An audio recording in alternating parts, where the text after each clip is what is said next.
What's up, y'all? I had this thought and I just wanted to put it down in video. So most of you know I'm a mompreneur, and so it's interesting to me. I listen to a lot of white men talking about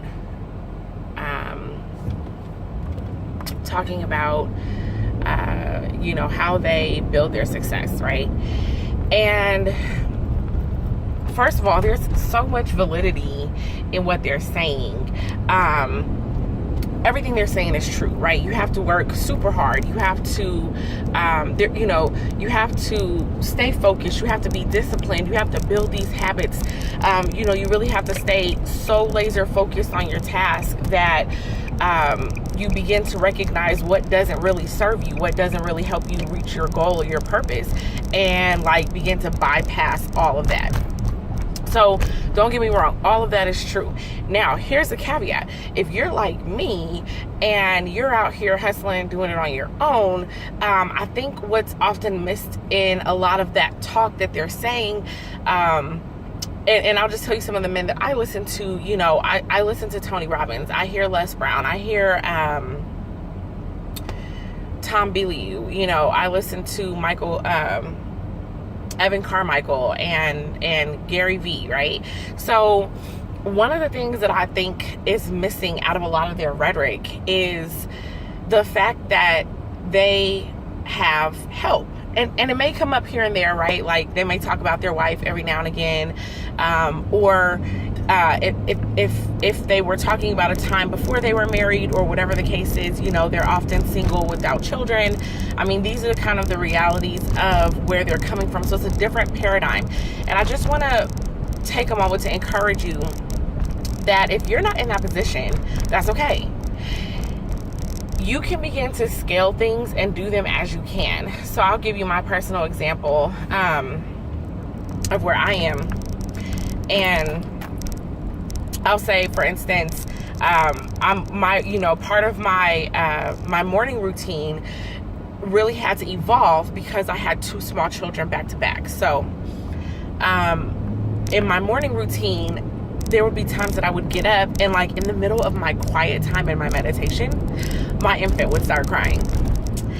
So now my meditation time is thrown off, and I really felt like my meditation time helped me, and it does, right?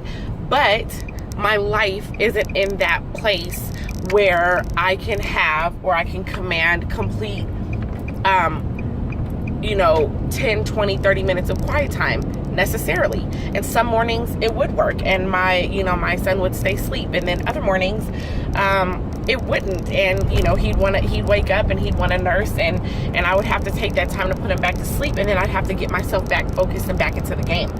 And so as time evolved, and as he grew and he stopped waking up in the middle of the morning, then my morning routines became a little bit more solidified, right?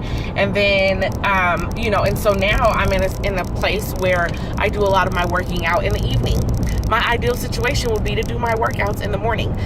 I can't fit my workout in the morning currently because my children are still small at home, and there's the gym daycare isn't open at 5:30 in the morning, and that availability for me just isn't there. And so when you hear other people talking about how they achieve their success, like, don't throw out the what's the saying? Don't throw out the baby with the bathwater, right? And I see that happen so often where we hear, well, I can't create that type of a routine right now because I have this situation. Okay, but that's all right.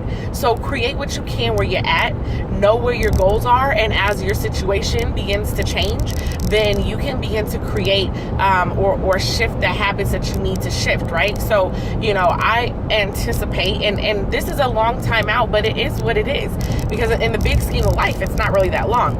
I anticipate in about 2 more years, I'll be able to start my workout routine back in the morning, where my children will be old enough that I will feel comfortable being able to leave the house for 30 minutes to go on a run, or for an hour to head up the gym, and at 5:30, and I will be okay with where they are.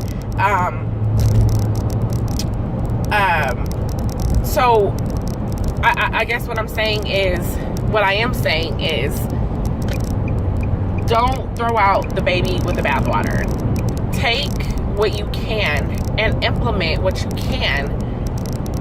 And as your situation changes, what you're able to implement will also change. Part of that is going to go into being really, really sure that you are crystal clear on your goal and you know exactly where you want to be and exactly what you want to do, and you're laser focused on that. And so then you can begin to scale. You might not be able to hire full-time employees yet. Maybe you hire someone once or twice a week. You might not be able to get, into the habit of writing every day, but maybe you can make sure that you write every week. And so I'm just kind of throwing out some things like scale where you are and don't feel like you have to be everything that you're seeing, that you're seeing in those examples of success. You don't have to be everything at once. And so take it to where you are, keep those nuggets, and don't just throw out everything because it's not something that you can implement or do right now. All right, so that's my thought, and I wanted to leave that with you. I hope that's helpful for someone. If it is, be sure to subscribe and share.